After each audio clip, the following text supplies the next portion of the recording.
A leftover from the 5th round due to the refusal of either Luton Town or Watford to be beaten by their neighbours out of doors. Your commentator at Kenilworth Road, remaining strictly impartial, is Tony Gubber. 3.5 hours of football has failed to produce a winner in this marathon 5th round tie, and so for this third meeting in 6 days, both Luton and Watford have changes to try and break the deadlock that could take them beyond Monday's draw for the semi-finals. Luton start today with young winger Gary Parker at number 11.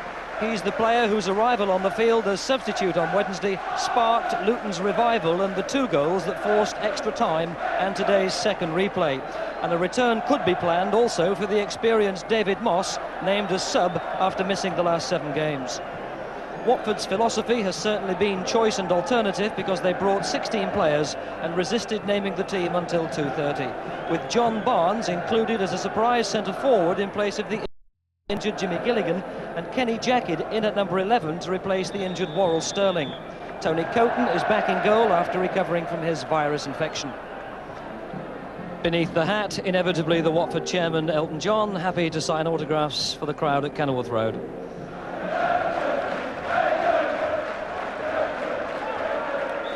Referee Jeff Bray, a factory manager from Hinckley in Leicestershire, starting the match, which is immediately stopped by an offence.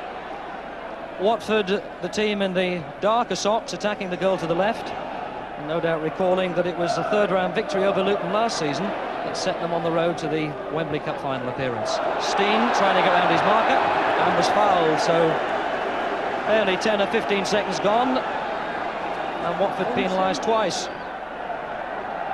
Brian Steen. Well, a very crowded penalty area for this first serious threat on goal. That looked like handball. Well, a moment of panic for the Watford defence. And did John Barnes handle that? It certainly appeared that he did.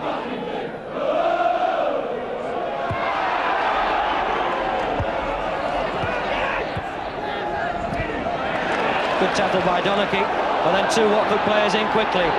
Barnes, nice footwork. Seeley saved with his legs. Well, again, John Barnes influential as Watford went forward. Lovely footwork to give himself sight of goal and force Seeley to stop it with his leg.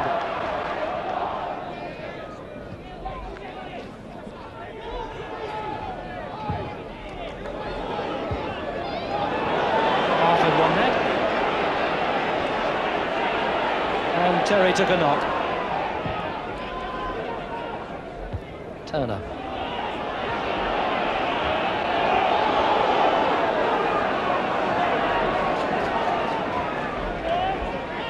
Certainly been in the wars in this first half, Steve Terry. Blood spattered down the front of his shirt, and a nasty looking cut above the eyebrow, which is the very reason that he wears that protective piece of plaster, to protect an area that has suffered injuries in the past.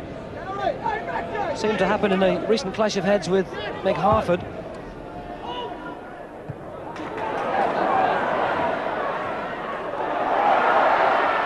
Joby.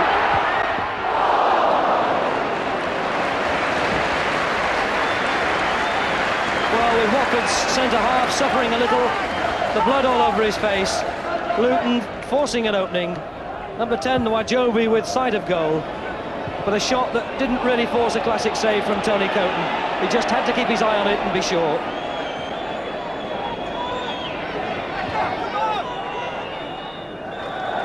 As the whistle ends the first 45 minutes, perhaps a relief to both teams. This continuing saga of the 5th round cup tie they can't settle.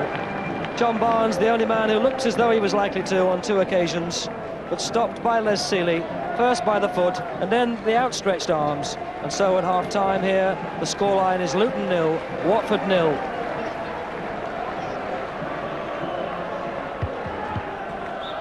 So Luton start the second half, and still the deadlock remains.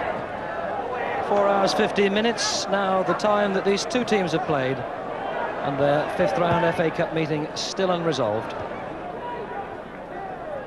And neither side would look forward to a 3rd replay, which would be at Vicarage Road on Monday evening.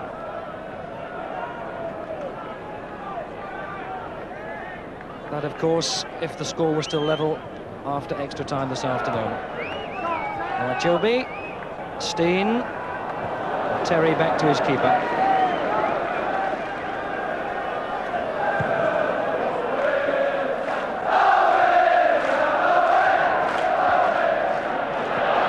Jackett's header forward, hooked away by Breaker.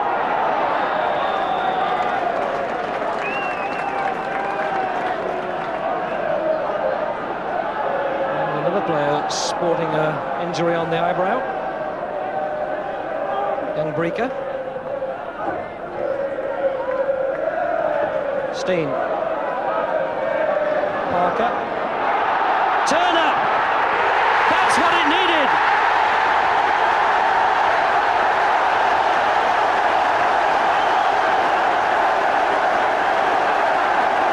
The ball was delivered perfectly by the youngster Gary Parker, who earned his place today as the result of his performance on Wednesday after coming on as a sub.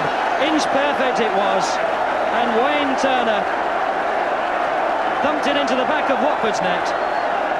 So Luton, the home team, go ahead by a goal to nil, and now can they hang on to it to put themselves into the quarter-finals?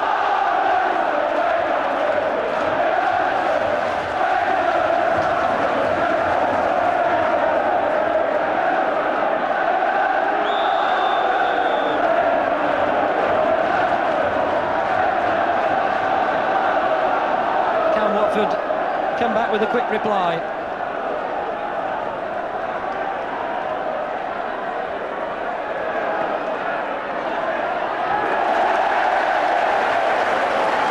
Seeley took a knock after he'd caught the ball.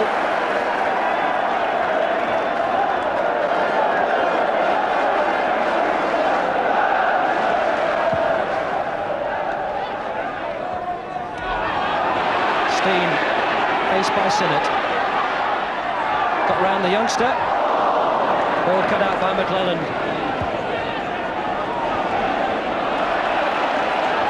Luton are just a bit quicker to the ball at this stage.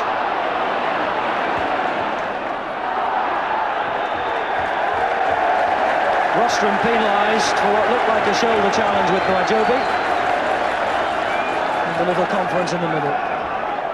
Now the players peel away. Steen's header.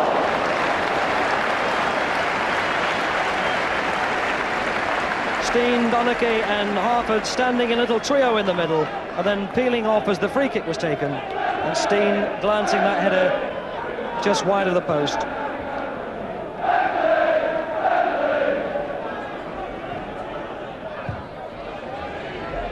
Foster's clearance and immediately played back for Blissett.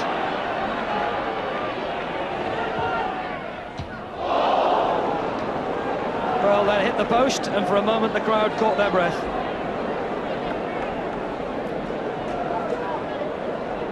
Blissett's cross played in short to the near post. Too close to keeper and post, catching the post, and for a moment looking as if it had gone into the net.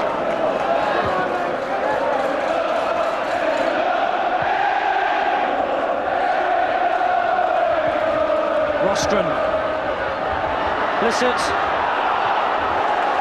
Away by Thomas. And Rostrom. And Watford must be wondering about the match on Wednesday when they led 2-0 with only 14 minutes left and allowed Luton to come back and equalise, force extra time. And this second replay, which Luton now are winning 1-0 as we move into time added on. Ricky Hill.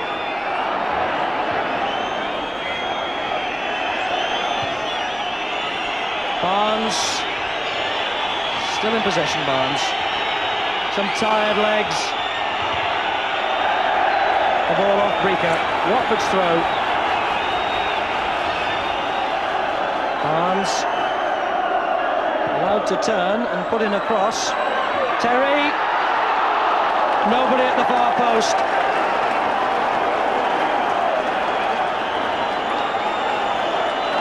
Terry staying forward because we've played a minute over the 90.